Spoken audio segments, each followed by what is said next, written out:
अस्सलामुअलैकुम, मैं हूं मुनीज़े जहांगीर और आप देख रहे हैं प्रोग्राम स्पॉटलाइट। आप सबको 2019 मुबारक हो।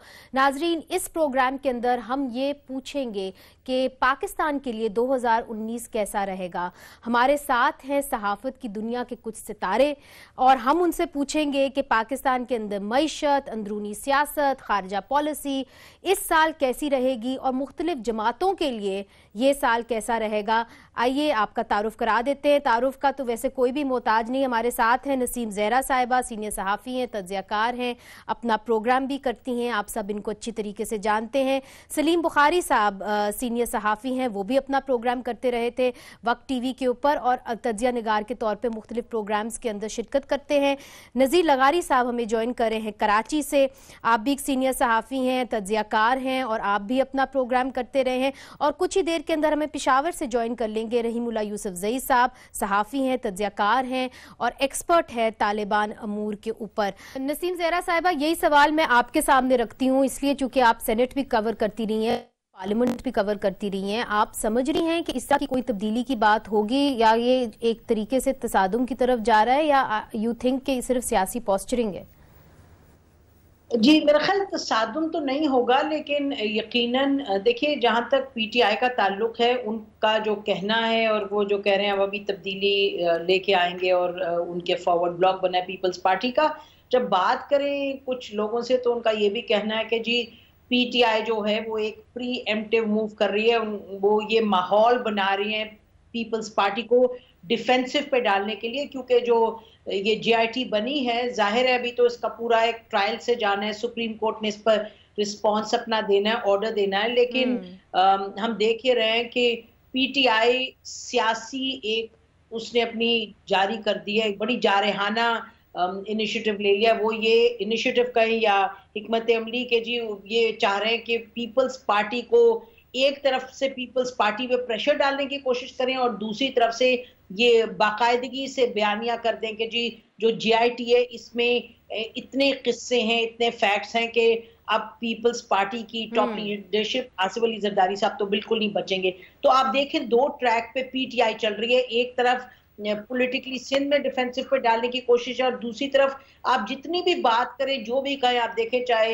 इनके जमान साहब हैं कराची के, चाहे दोनों इंफॉर्मेशन मिनिस्टर पंजाब के और फेडरल लेवल पर और भी इनके मिनिस्टर्स वो बार बार जीआईटी को लेके, हालांकि चीफ जस्टिस साहब जो भी कह रहे हैं उसका कोई असर नहीं। तो एक तरफ आप ये देख रही हैं और मेरा ख्याल है कि ये कोई तब्दीली नहीं ला पाएंगे सिंध में, क्योंकि जाहिर है इन वोट ऑफ को नो कॉन्फिडेंस ये नहीं ला सकते, इनके पास नंबर्स नहीं है, हुकूमत नहीं बदल सकते, इनके पास नंबर्स नहीं है। नहीं, मगर वो ये कहते हैं कि जी हम उनके जो सोर्सेज हैं वो हमें ये कहते हैं कि जी हम जो बाकी हमारी जमातें हैं, कोalition पार्टनर्स हैं, उनके जरिए हम प्रेस कॉन्फ्रेंसेस कराएंगे, दबाव बढ़ाएंगे, इन जो हुकूमत है इस वक्त बैठी हुई उसके खिलाफ एहतजाज करवाएंगे, कहना उनका ये करेंगे, ये तो करेंगे, लेकिन हम देख रहे हैं कि इसका नतीजा क्या निकल पाएगा।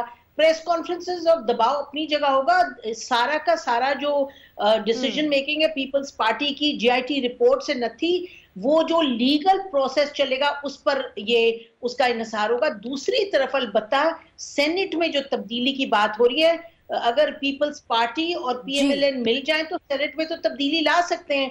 तो मेरा ख्याल है तब्दीली अगर सियासी तौर पे देखें तो वहां ला सकते हैं सेनेट में। और जीआईटी की रिपोर्ट यकीनन काफी सख्त है रिपोर्ट, लेकिन जैसे हमने कहा अभी तो लीगल प्रोसेस चलेगा, लीगल प्रोसेस पे डिपेंड करेगा कि ये अपने सीएम को कहते हैं रिजाइन करें या नहीं, and so on so forth.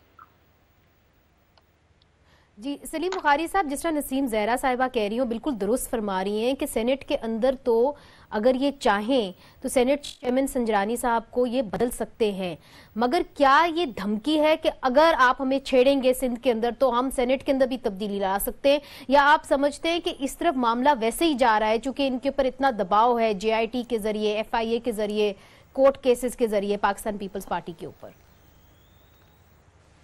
जी मुनीज़ा, बहुत शुक्रिया, आपने मुझे अपने प्रोग्राम में बुलाया है। मुझे अर्ज कर लेने दीजिएगा, 2 मिनट चाहिए होंगे मुझे इसके लिए।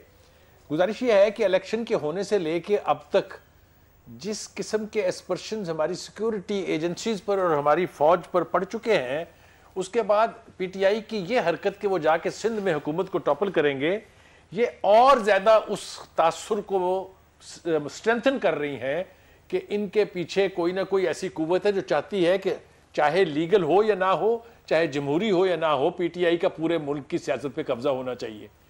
ये जो ख्वाहिश है ना जाके सिंध में गवर्नर रूल लगाने की या वहां की हुकूमत को हटाने की धमकियां देने की, अब तो जब से चीफ जस्टिस साहब ने नोटिस लिया है तब से वो कुछ थोड़ा मोहतात हो गए, वरना कौन सा वजीर था जिसने नहीं कहा कि इट्स ओवर फॉर जरदारी?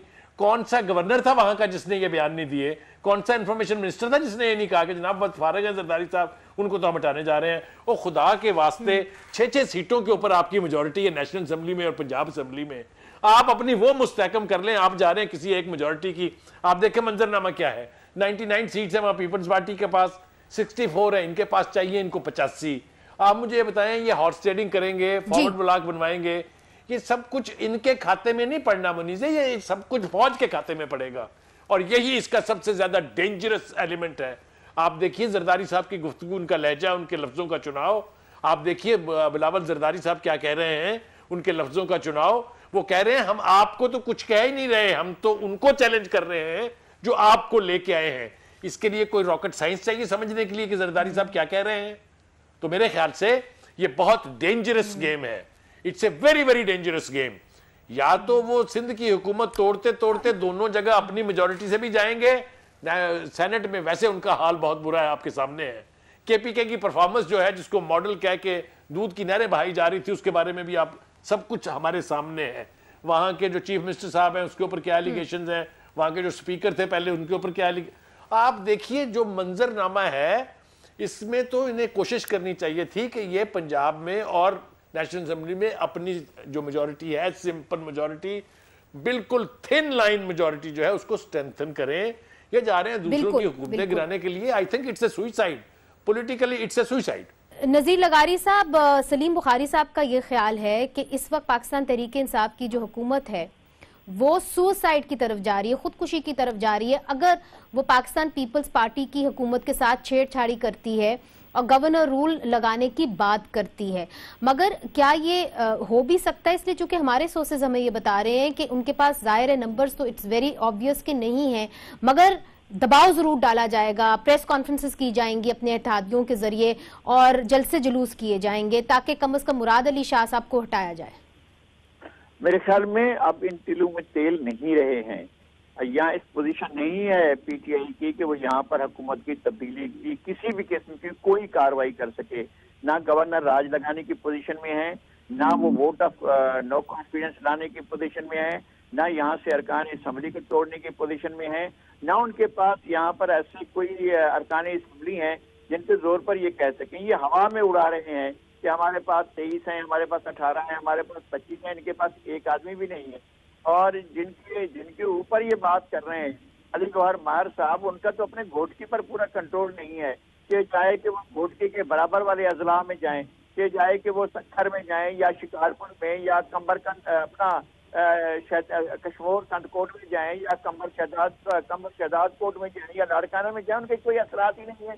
कहाँ जाकर उनके ऊपर जा रहे हैं कि जी हुकूमत तब्दील हो जाएगी, वहां से अरकान असम्बली टूटने वाले नहीं है। इनके पास किसी भी सिर्फ के किसी भी जिले से सबसे ज्यादा जोर इनका लग सकता है पीटीआई का, वो एस्टैब्लिशमेंट चाहे तो वो जाकर इनसे बात, शिराजियों से अपना छक्का में जाकर बात कर सकते हैं। लेकिन इस बार शिराजी बड़े एहतमाम के साथ पीपल्स पार्टी में शामिल हुए और वो नहीं जाने वाले हैं और वो पार्टी छोड़ने वाले नहीं है।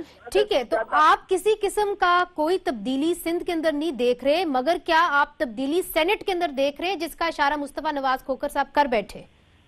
नहीं, मुस्तफा नवाज खोखर साहब ने तो इस बात पर किया था कि अगर छेड़ा जाएगा हमें तो हम भी धमकी थी, स्पेयर नहीं की थी जी, बिल्कुल जवाबी धमकी थी।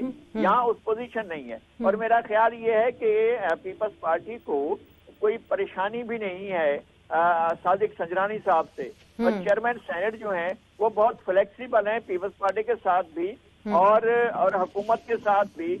और अब तो पीएमएल-एन ने भी उनके खिलाफ बातें करना छोड़ दी हैं। लेकिन अगर पीटीआई सुसाइड की तरफ जाती है और वो इस तरह का इक़दाम करती है या कोशिशें करती है या उनके जो अरकान असम्बली हैं इस तरह की बातें करते रहते हैं जैसे वो कर रहे थे, जिस तरह खुर्रम शेर जमान और हलीम आदिल शेख जिस तरह से आगे बढ़कर कह रहे थे, तो सूरत हाल वो होगी कि धमकी के जवाब धमकी, कार्रवाई का जवाब कार्रवाई। अक़दाम का जवाब अक़दाम, एक्शन का जवाब रिएक्शन, इस तरह की बात हो सकती है। लेकिन पीपल्स पार्टी अपने तौर पर तब्दीली के लिए नहीं जा रही है। अच्छा नसीम ज़हरा साहिबा, दूसरी तरफ हमने ये देखा है कि बिलावल भुट्टो जरदारी साहब के बड़े सख्त बयान आता है। उन्होंने ये कहा कि अगर आप हमारी हुकूमत को कमजोर करते हैं, डिसलॉज कर दें, तो अगर जरदारी साहब इशारा दें तो हम आपकी हुकूमत को खत्म भी कर सकते हैं और आपको जेल के पीछे भी भेज सकते हैं। अब सवाल ये है कि बहुत सारी बातें हो रही हैं और 7 जनवरी तक जरदारी साहब की बेल तो है, मगर अगर जरदारी साहब को हिरासत में लिया जाता है, फरियाल तालपुर साहिबा को हिरासत में लिया जाता है, तो क्या बिलावल भुट्टो जरदारी के अंदर वो आप कैपेसिटी देखती हैं कि वो पाकिस्तान पीपल्स पार्टी को बगैर इन दोनों के चला सकते? मेरा ख्याल है कि देखिए चला तो पाएंगे, लेकिन सवाल ये है, देखिए अगर आसिफ अली जरदारी साहब और उनकी बहन को जेल हो जाती है, और वो भी बार बार हम इसको रिपीट करते हैं कि अभी JIT है, JIT के बाद सुप्रीम कोर्ट का ऑर्डर आने, उसके बाद ट्रायल होनी है, उसके बाद ये चीजें होंगी। अच्छा अगर ये जेल की बात बनती है तो इसका जो रद्द अमल है सियासी तौर पे वो 3 जगह पे होना है। एक तो पार्टी की ऑर्गेनाइजेशन, दूसरा सड़क पर क्या एहतजाज कर पाएंगे, और तीसरा पार्लियामान में। मेरा ख्याल है यकीनन सड़क पर तो वो उस तरह की नहीं है, इनके पास स्ट्रीट पार के कुछ डिस्ट्रप्टिव कर पाए ज्यादा बड़ा, लेकिन यकीनन बिलावल भुट्टो अपनी पार्टी को भी चला पाएंगे और पार्लियामान में मुतहर्रिक ज्यादा होंगे। और ये याद रखिएगा कि पार्लियामान में जारहाना एक उनका रवैया हो सकता है, और देखना ये आने वाले दिनों में कि PMLA इनके साथ कितना आगे चलती है, कितना इनके साथ इत्तेहाद करती है इस इशू पे, एहतसाब के इशू पे, और जो केसेस चल रहे हैं। तो मेरा ख्याल है कि वो उसमें कोई शक की बात नहीं है कि बिलावल भुट्टो चला पाएंगे पार्टी को और आगे ले जाएंगे। अब किधर लेके जाते हैं, उसका क्या असर होता है, वो तो वक्त बताएगा। लेकिन मैं 1 मिनट PTI के हवाले से ये कहना चाहती हूँ कि जो हम देख रहे हैं PTI का तरीक़ाकार, वो तो मेरा ख्याल है कि कोई बच्चा भी होगा उसको भी मालूम है कि पीपल्स पार्टी को हटाया नहीं जा सकता। और अभी जैसे आपके तमाम एनालिस्ट कह रहे हैं, तो ये PTI का ख्याल ये है कि हम दबाव डालेंगे और उनको देखिए ना, इस वक्त सबसे बड़ा एक इशू ये है कि जहाँ एहतसाब और अकाउंटेबिलिटी हो रही है, और एहतसाब और अकाउंटेबिलिटी के हवाले से 2 मेजर पार्टीज के मेजर लीडर्स जो हैं जेल में या उसमें अदालत में, तो उस हवाले से बयानिया कैसे बनाना है और क्या करना है, और लोगों के जहनों को किस तरीके से उस तरफ लेके जाना है जहां PTI कह रही है कि कानून कह रहे हैं और JIT कह रही है, and so on so fourth. तो मेरा ख्याल है कि जो कॉन्टेस्ट है, जो असल मुकाबला है, वो इस वक्त ये है कि आप किस तरह से, किस हद तक पीपल्स पार्टी की लीडरशिप को यानी कि खराब कर सकते हैं, उनका नाम यानी कि उस पर प्रेशर डाल सकते हैं। तो ये जो हम देख रहे हैं ना कि हम अभी जा रहे हैं और ये फवाद चौधरी साहब जा रहे हैं कराची, पता नहीं गए भी हैं या नहीं, कि जा रहे हैं और ये करें, और आपको मालूम है नहीं, उनको वजीर आजम साहब ने रोक लिया, तो उनको वजीर आजम साहब ने रोक लिया, और उनका बयान आया कि वजीर आजम साहब ने मुझे रोक लिया है ताकि कोई गलतफहमी ना पैदा हो। उसका जवाब तो आ गया आपके पास ऑलरेडी ना, कि ये बात आगे तक लेके गए, फिर इनको वापस आना पड़ा। दे रीड्रू द स्टेप्स, क्योंकि एक तरफ सुप्रीम कोर्ट की बात थी और दूसरी तरफ देखिए ना चौधरी निसार साहब ने तो बात कह दी कि ऑपोजिशन के बगैर नहीं चल सकती।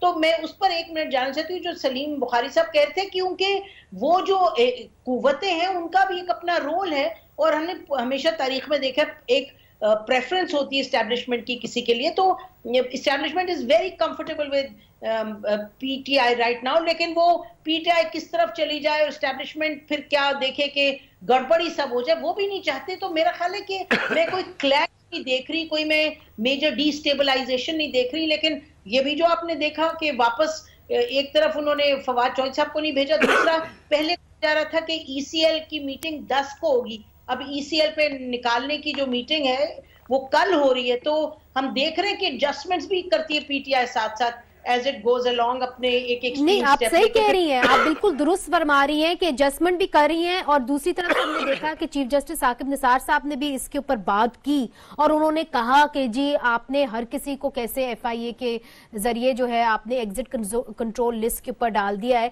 तो सलीम बुखारी साहब, जो नसीम ज़हरा साहिबा एक नुक्ता उठा रही हैं, मुझे ये बताइए कि मुस्लिम लीग नून के साथ तो पाकिस्तान तहरीक इंसाफ के बहुत सारे इख्तिलाफात थे, मगर पाकिस्तान पीपल्स पार्टी के साथ साथ उनके क्या इख्तिलाफात आए, उनको वो साथ भी लेके चल सकते थे। मुझे बिलावल भुट्टो जरदारी साहब की पहली स्पीच है, उन्होंने कहा कि अगर इमरान खान साहब कदम बढ़ाएंगे और अच्छी तरीके से अच्छी तरफ कदम बढ़ाएंगे तो हम साथ देंगे। तो why target the Pakistan Peoples Party? और मैं एहतसाब की बात नहीं कर रही, मैं बात कर रही हूँ बयानात की। जी, मैं कोशिश करता हूँ आपके सवाल का जवाब देने की। पहली बात तो यह है कि ये तय कर लें कि इमरान खान साहब ने फवाद साहब को कराची जाने से नहीं रोका, वो पूरा प्लान तैयार था। खुद इमरान खान साहब वहाँ दौरा करने वाले थे, अली गौहर महर से खुद उन्होंने टेलीफोन पर बात की। हुकूमत सिंध को बदलने का, तब्दील करने का, गवर्नर रूल लगाने का मुकम्मल प्लान ए बी तैयार था, इसके बारे में कोई इबाम नहीं। 24 के करीब मिनिस्टरों के, मशीरों के बयानात आप रिकॉल करके सुन लीजिए अगर आप चाहेंगे तो। तैयारी मुकम्मल थी। वो तो चीफ जस्टिस साहब टकर गए, चीफ जस्टिस साहब की ऑब्जर्वेशन आ गई। आपको अंदाजा नहीं है चीफ जस्टिस साहब ने क्या कहा। उन्होंने कहा क्यों ना आपके बुजदार साहब का नाम डाल दूं मैं एग्जिट कंट्रोल लिस्ट पर। कौन होते हैं एफआईए वाले 172 बंदों के नाम डालने वाले? ये तो उसके बाद रुके हैं, वरना ये तो गए थे ऑपरेशन के लिए। एक बात तो ये है। दूसरी बात यह है कि नसीम ज़ारा साहब की एक बात से मैं इंतहाई माजरत के साथ इख्तिलाफ करता हूं कि अगर कोई पार्टी पाकिस्तान में जमात इस्लामी के बाद ऐसी है जिसके पास स्ट्रीट पावर है, वो स्ट्रीट पर कुछ ना कुछ हंगामा कर सकते हैं, वो पीपल्स पार्टी है। ये मैं इसलिए कह रहा हूं कि आप पिछले 7 इलेक्शंस के रिजल्ट देखिए। जिस किसी पार्टी को एस्टेब्लिशमेंट की सपोर्ट हुई है वहां बुरी तरह से मार खाई है उन्होंने, कभी उन्होंने पीपल्स पार्टी को नहीं छोड़ा है। मैं ज्यादा तफसील में जाना नहीं चाहता, मेरे ख्याल से इतना इशारा काफी होना चाहिए कि वहां का ग्रास रूट लेवल वर्कर ये समझता है कि जिसको फौज उसको वोट नहीं देना। वहां पर शहरों की बात अलग है, वो एमक्यूएम फिनोमेना आप भी जानते हैं, मैं भी जानता हूं। एक बात जी, मैं एक नसीम साहब आप कुछ कहना चाह रही थी। तो जो ग्रेटर प्लान था ना, सिंध की हुकूमत को टॉपल करके वहां भी पीटीआई की हुकूमत या कोलिशन की हुकूमत बनाना, वो उस प्लान का हिस्सा है कि वो गलियां हो जान सुंजियां विच मिर्जा यार फिरे कि पूरे पाकिस्तान में पीटीआई की हुकूमत हो जाएगी। ये अगर एस्टेब्लिशमेंट को गलत फहमी है तो तब भी नहीं होगा। अब मैं ये क्यों कह रहा हूं, आप मुझे बताइए कि अगर एस्टेब्लिशमेंट इतनी कंप्लीट कॉम्प्रिहेंसिवली पावरफुल होती तो इस मुल्क के अंदर जो 4 मार्शल लॉ लगे थे, जो 3 रजीम्स आई थी 10-10 साल की, 11-11 साल की, वो तो फिर कोई घर नहीं जाता ना, फिर सियासतदान तो कभी नहीं आते। तो ये तसव्वुर कर लेना कि पॉलिटिकल एंटिटीज कोई चीज नहीं होती, बस सिर्फ एस्टेब्लिशमेंट जो चाहेगी होगी, ये तारीख इसकी गवाही नहीं देती है। तारीख में इसके बरक्स भी हुआ है। दूसरी बात यह है कि पीपल्स पार्टी को मुझे बताइए। ठीक, मैं चाहूंगी कि नसीम ज़हरा साहिबा भी कुछ कहना चाह रही थी। जी प्लीज। मैं बस वेरी ब्रीफली मैं ये कहना चाह रही हूँ कि देखिए ना, इसमें तो कोई दो राय नहीं है। ये तो तारीख बताती है और आंख बंद करके भी देखें तो आपको पता है कि जो इस्टेब्लिशमेंट के अगर कोई मेजर प्लान या grand plan and so on so fourth, वो तो पूरे नहीं होते, उसके 1000 वजूहात है और ना होंगे। मैं तो ये बात कह रही थी कि अभी मैं फिर भी आई थिंक कि अगर कराची में कोई अगर कोई एक तो बात ये बड़ी क्लियर बात है कि पीटीआई कुछ करने के इलावा स्टेटमेंट्स देने के सिंध में कुछ करने के काबिल नहीं है इस वक्त सियासी तौर पे।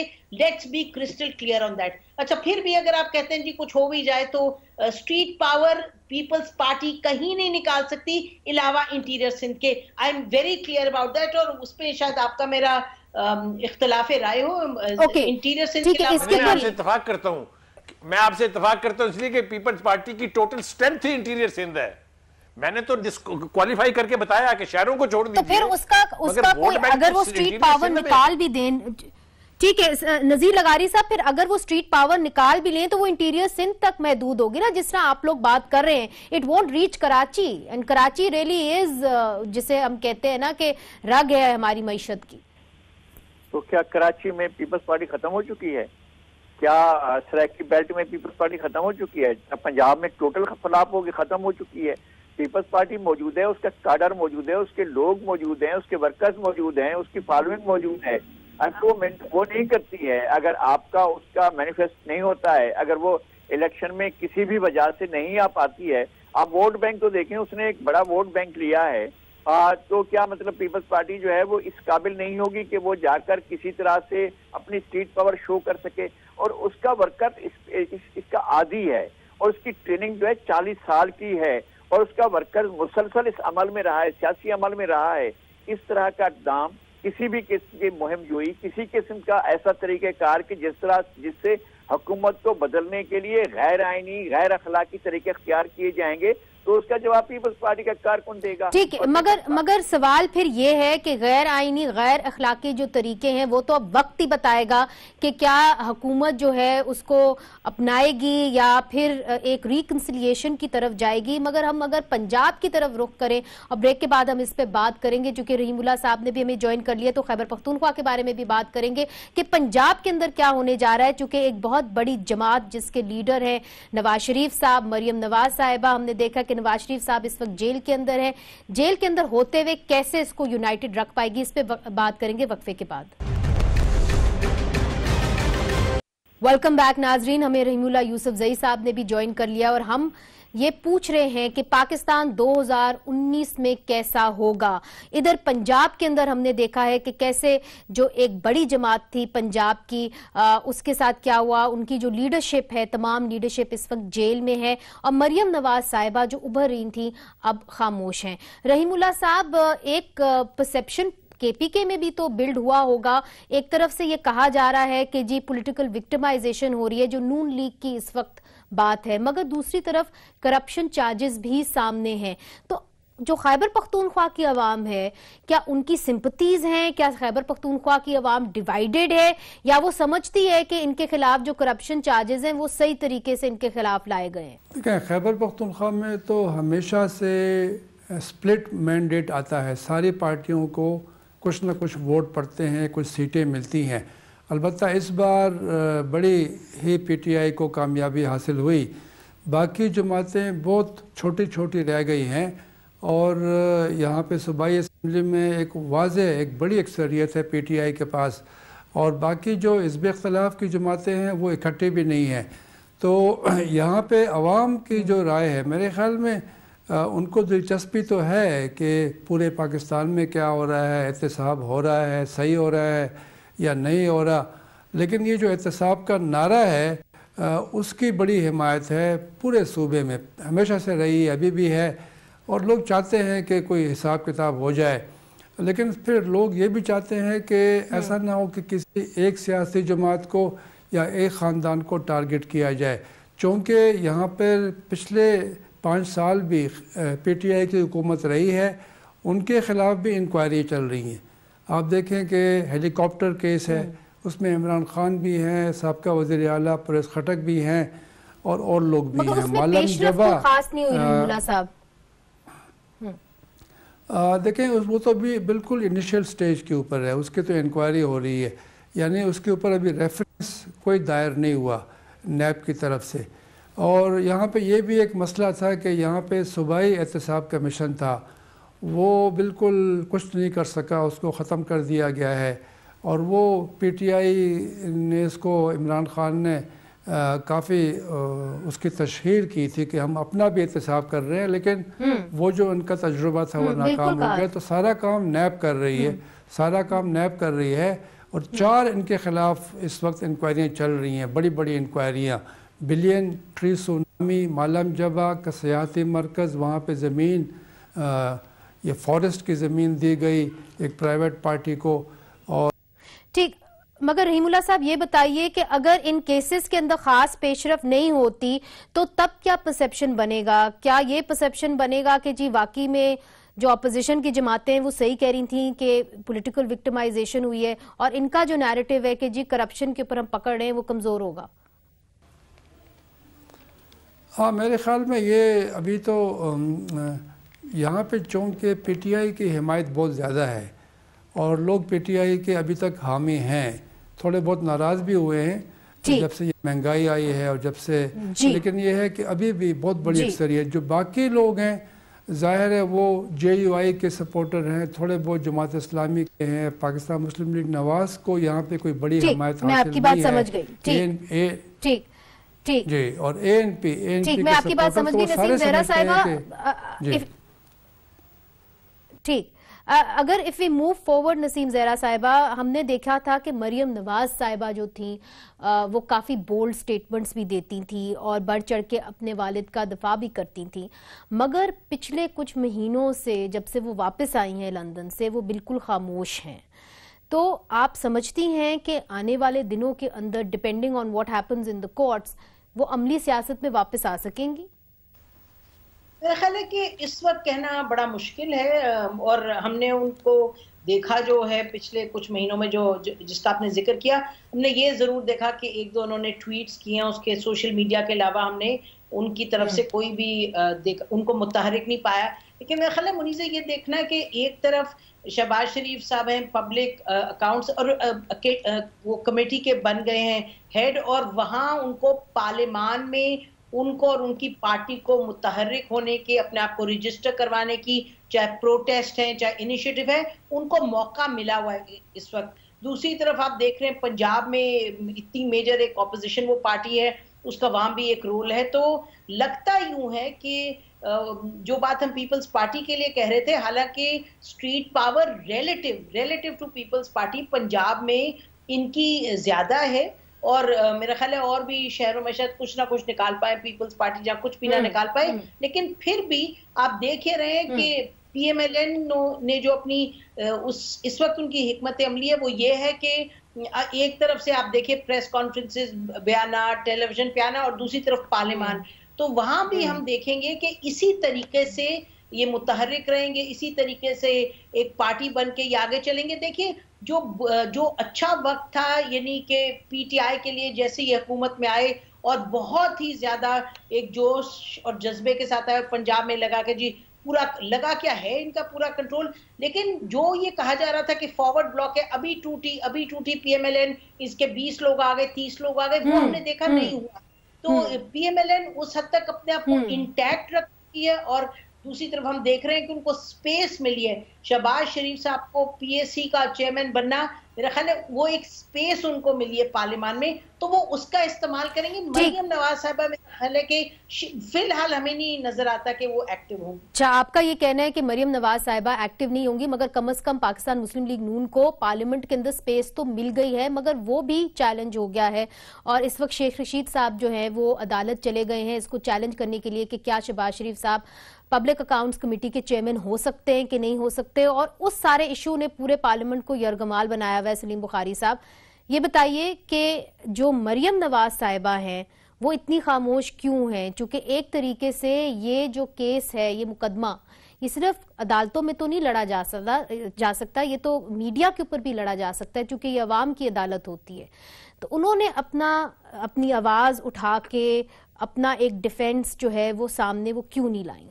मुनीज़ा, पहली बात तो यह है कि मरियम नवाज के बारे में अब ये कोई इबहम बाकी नहीं रहा कि अगर नवाज शरीफ साहब सियासत छोड़ते हैं, जेल चले जाते हैं, तो उनका जो है मुतबादल लीडर कौन होगा, इसके बारे में ना अब खानदान के अंदर कोई इबहम है, ना पार्टी के अंदर कोई इबहम है। जिस तरीके से एक्टिवली उन्होंने पार्टी को चलाया है पिछले इलेक्शन के दौरान भी और इलेक्शन के बाद भी, वो तो उनकी वालदा की जो यानी तबीयत की नासाजी थी और उसके बाद वो इस दुनिया से चली गई हैं। उसके बाद से एक बेटी जो बहुत अटैच थी अपनी माँ से, उसको मार्जिन दीजिए कि उसको कुछ वक्त चाहिए था उसमें से निकलने के लिए। और फिर आ जाइए मुकदमों की तरफ, जो मुकदमे चल रहे हैं। एक मुकदमे में उनका नाम था, उसमें उनको सज़ा हो गई, आपके सामने है, जो अब सस्पेंड हुई है। लिहाजा बाकी के मुकदमात से उनको परे रखने के लिए ये खामोशी जो है, ये मेरी तो समझ में आती है, यानी एक जर्नलिस्ट की हैसियत से, कि ये कैलकुलेटेड है, ये अचानक नहीं है या बगैर किसी वजह के नहीं है। दूसरी बात यह है कि उन्हें पार्टी चलाने के लिए नहीं, मगर आपने कहा कि ये कैलकुलेटेड है, ये कैलकुलेशन किसके ऊपर है? ये कैलकुलेटेड है सलीम साहब, ये इंपॉर्टेंट बात आपने कही। देखिए, कैलकुलेटेड इसलिए कैसे मैं बिल्कुल इसकी वजाहत अपने, ये इस तरह से कैलकुलेटेड है कि इस वक्त जो एहतसाब का अमल जारी है, जो पीटीआई की ख्वाहिश है वो तो ये है कि पूरी पाकिस्तान मुस्लिम लीग नवाज का एक लीडर बाकी न बचे, everybody should be in jail, ताकि उनको खुला खेलने के लिए मौका मिल जाए। सो आप किसी पीटीआई वाले से पूछ लीजिएगा, वो ये नहीं चाहेंगे कि मरियम नवाज, क्या फायदा होगा? देखिए, इनका खामोश रहने से फिलहाल तो इनको खुद फायदा है। जब तक के नवाज शरीफ साहब के केसेस जो हैं वो किसी किनारे नहीं लग जाते, उनकी अपीलों के जो मामला जात हैं वो जब तक नहीं, तब तक ये खामोश रहेंगी। और शहबाज शरीफ साहब जो है पार्लियामेंट के अंदर रह के अपना इफेक्टिव रोल जो है वो अदा करते रहेंगे। आप देखिए, मैं आपको एक साफ 2+2 का हिसाब बताता हूं कि जो पोजीशन थी पीटीआई की कोई कह रहा था बिल्ले को दूध की रखवाली कैसे बिठा दें, कोई कह रहा था बंदर को हलवे की रखवाली कैसे बिठा दें। जो जो जबान थी वो सारी आपने भी सुनी, लेकिन इसके बावजूद ये इस बात का वाज़ेह सबूत है कि नेशनल असेंबली के अंदर पीटीआई के पास कोई चाराकार नहीं है सिवाय इसके कि इतनी मजबूत अपोजिशन जो चाहेगी वो करेगी। आपको एक हवाला तो मैंने इसका दे दिया। ठीक है, नहीं ये आपने बात जो कही है ये इम्पोर्टेंट है कि जी मजबूत ऑपोजिशन पार्लियामेंट के अंदर है, मगर नजीर लगारी साहब हमने इस ऑपोजिशन को बड़े अहम इश्यूज के ऊपर डिवाइडेड होते हुए भी देखा है। जब हमने देखा वजीर आजम का इलेक्शन हुआ तो पाकिस्तान पीपल्स पार्टी ने पाकिस्तान मुस्लिम लीग नून का साथ नहीं दिया। एक अंडरस्टैंडिंग डेवलप हो गई थी बेनजीर भुट्टो साहिबा और नवाज शरीफ के दरमियान। आपको क्या लगता है कि क्या बिलावल भुट्टो जरदारी और मरियम नवाज के दरमियान कोई अंडरस्टैंडिंग डेवलप होएगी आने वाले दिनों में, और उसके ऊपर कोई बैक चैनल बातचीत हुई है? एक तो ये कि सरेदस्त इनके दरमियान कोई बातचीत नहीं है, और ये कि दोनों के दरमियान, दोनों पार्टियों के दरमियान फासले मौजूद हैं। दोनों पार्टियों ने एक दूसरे के साथ जिन चीजों को तय किया था चार्टर ऑफ डेमोक्रेसी में, उन चीजों पर अमल नहीं किया, और ज्यादातर जिम्मेदारी PMLN पर आयद होती है कि PMLN ने अहम मौके पर डिच किया और पीपल्स पार्टी का साथ नहीं दिया।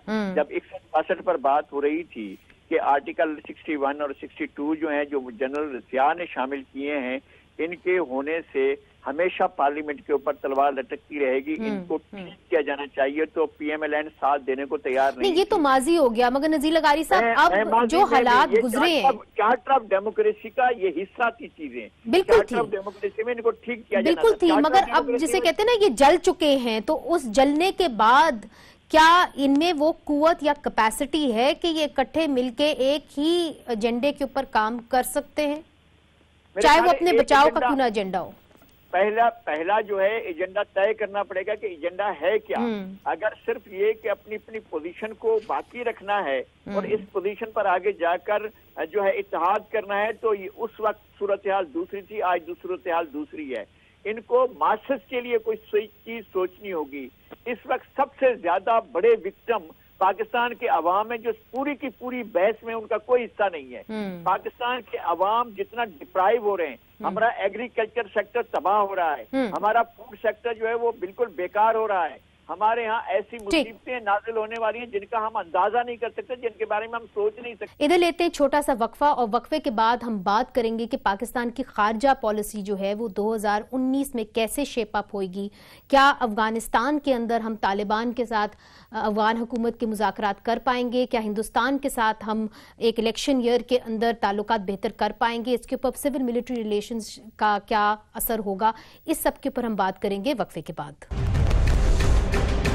वेलकम बैक नाजरीन, आप देख रहे हैं प्रोग्राम स्पॉटलाइट, और 2019 में पाकिस्तान के अंदर क्या क्या सियासी चैलेंजेस होंगे इसके ऊपर बात हो रही है। रहीमुल्लाह साहब, दूसरी तरफ अगर हम खैबर पख्तूनख्वा की तरफ देखें, जो एक गढ़ समझा जाता है पाकिस्तान तहरीक इंसाफ का, तो पाकिस्तान तहरीक इंसाफ के सबसे बड़े चैलेंजेस क्या होंगे? मईशत को तो आप एक तरफ कर दें, मगर चूंकि आप नजर रखते हैं अफगानिस्तान के ऊपर, तो इसी साल बात हुई थी कि जी ट्रूप्स पुल आउट होंगे, मगर फिर वो बात वहीं की रह गई, और अब हमने देखा है कि किस तरह अफगान हुकूमत 50% से ज्यादा अफगानिस्तान की डिस्ट्रिक्ट्स को कंट्रोल करती है। अगर वहां पे तालिबान के साथ मुज़ाकरात को आप कहाँ जाते हुए देखते हैं, और उसका जो असर होगा बराह रास्त वो पाकिस्तान पे कैसे पड़ेगा?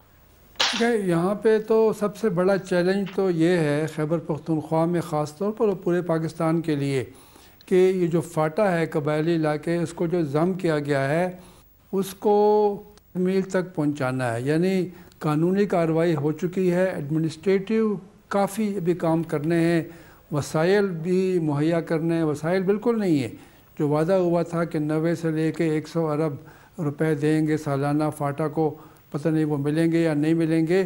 तो ये फाटा चूँकि सारा तकरीबन अफ़गानिस्तान से जुड़ा हुआ है, तो अफ़गानिस्तान में जो भी सूरत हाल बनेगी फ़िलहाल तो बड़ी ख़राब है, उसका एक मनफी असर फाटा के ऊपर और पूरे पाकिस्तान के ऊपर पड़ेगा। इसलिए पाकिस्तान ने कोशिश की है, बाकी मुल्क भी कोशिश कर रहे हैं। अमेरिका की ख्वाहिश है कि यानी बिल आखिर उन्होंने फ़ैसला किया कि ये एक ही रास्ता है कि मुज़ाकरात किए जाएँ। मुज़ाकरात हो रहे हैं, अभी मज़ीद भी होंगे, उसमें फ़िलहाल तो कोई पेशरफ़ नहीं हुई। और ये है कि अमेरिका को एक टाइम टेबल पहले देना पड़ेगा अफ़गानिस्तान से निकलने का, चाहे वो लंबा टाइम टेबल हो जाए, 2 साल तक हो जाए, मेरे ख़्याल में फिर बात आगे बढ़ेगी। फ़िलहाल बात तो रुकी हुई है और पाकिस्तान के ऊपर दबाव है कि पाकिस्तान अभी तालिबान और अमेरिका के मुज़ाकरात तो करवा दिए, पाकिस्तान ने इसमें अपना किरदार अदा किया है, लेकिन पाकिस्तान तालिबान को मजबूर करे कि वो अफ़गान हुकूमत से बात करें, जो फ़िलहाल वो राज़ी नहीं हुए। और मेरे ख़्याल में सदारती इंतखाबात जो अफ़गानिस्तान में अप्रैल में होने थे, अब वो जुलाई में होंगे, तो कुछ वक्त मिल गया है ज़िल्मे खलीलज़ाद को कि वो कोई फ़ैसला करवाएं, बात को आगे बढ़ाएं। तो मेरे ख़्याल में उम्मीद रखनी चाहिए, लेकिन उम्मीदें कम रखनी चाहिए। अच्छा, तो आप ये समझते हैं कि शायद आने वाला जो 2019 है वो पाकिस्तान के ऊपर दबाव बरकरार रहेगा और हमारा जो एक रिलेशनशिप है अमेरिका के साथ वो अफगानिस्तान के जरिए ही होगा और वो इस पे डिपेंडेंट है कि हम तालिबान को मुज़ाकराती मेज़ पे लेके आते हैं कि नहीं? हाँ बिल्कुल, मेरे ख़्याल में अमेरिका तो फ़िलहाल उसको ताउन चाहिए, पाकिस्तान का किरदार उसकी निगाह में अहम है तालिबान के हवाले से, लेकिन अमेरिका के दिल में तो पाकिस्तान के लिए कोई मोहब्बत नहीं है। यानी अमेरिका हम पे दबाव डालेगा और वही अफ़गानिस्तान के हवाले से ताल्लुकात रहेंगे। बाकी जो हमारी ख्वाहिश है कि ताल्लुकात को मज़ीद वसअत दी जाए, मेरे ख़्याल में अमेरिका फ़िलहाल वो नहीं करेगा।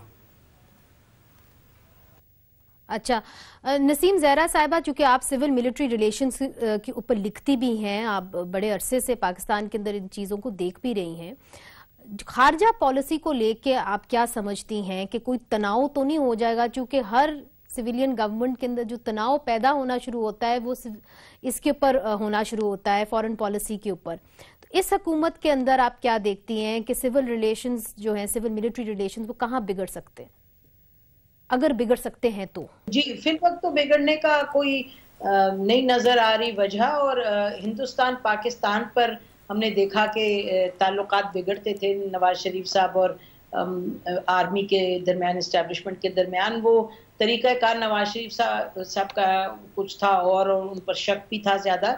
लेकिन आप देख रही हैं कि करतारपुर ओपनिंग जो एक मेजर डेवलपमेंट हुई है, करतारपुर ओपनिंग के हवाले से जो अभी आपने देखा फाउंडेशन लेइंग वगैरह हुई, तो उसमें आर्मी वो बड़ी क्लियरली, मेरा ख्याल है इसमें कोई दो राय नहीं कि आर्मी का आइडिया था, आर्मी चीफ ने उसको पहले उसका इजहार किया और फिर वो बात आगे बढ़ी।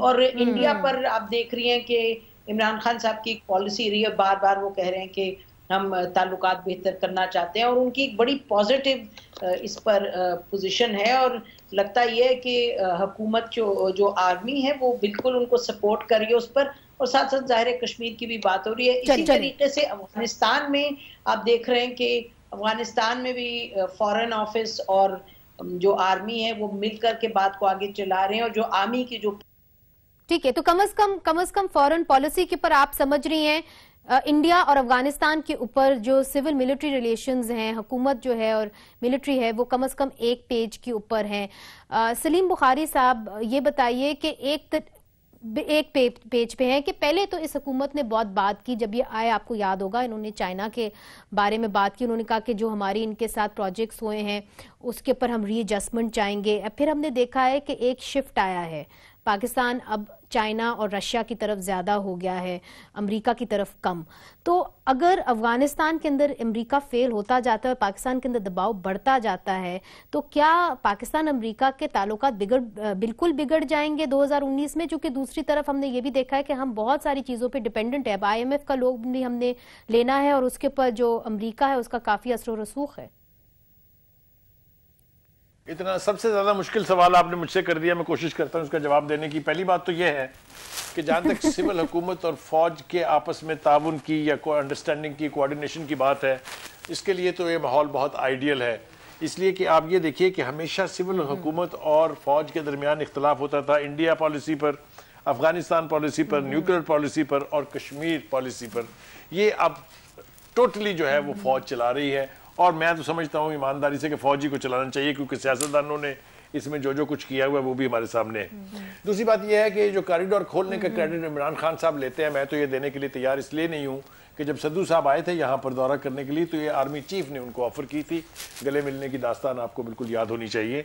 तो ये फौज ने थोड़ा सा रिलीफ दिया, लेकिन हमें इसका फायदा कोई नहीं हुआ, क्योंकि आपने देखा कि चाहे वो सुषमा स्वराज थी, चाहे वो मोदी साहब थे, उन्होंने क्या जबान इस्तेमाल की और क्या हर्जा सराई की। सुषमा स्वराज ने कहा कि मैं तो आ नहीं रही हूँ इसमें शिरकत के लिए, और मोदी साहब आइंदा कभी पाकिस्तान का दौरा नहीं करेंगे और हम सार्क की कॉन्फ्रेंस का आप जरा लहजा मुलादा फरमाइए, मुझे बताइए क्या गेन क्या किया हमने, किसको खुश किया हमने?